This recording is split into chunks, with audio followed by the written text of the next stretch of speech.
øje med. Det kan jeg altså ikke se fra bakken, men jeg holder øje med, om rideskolen kommer, fordi klokken den er 4. Så er der ridning. Så det glæder mig til at se.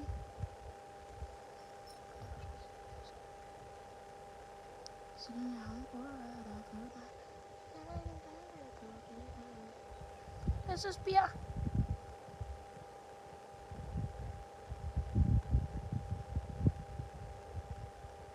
Tre heste. Nej. Jeg sidder søst og tjener. For jeg keder mig. Og jeg er det blegeste monster i hele verden.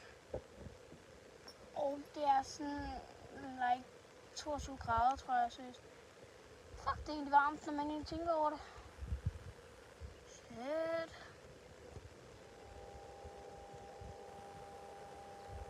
Altså, hvorfor kan de blive ved med at klø sig sådan der?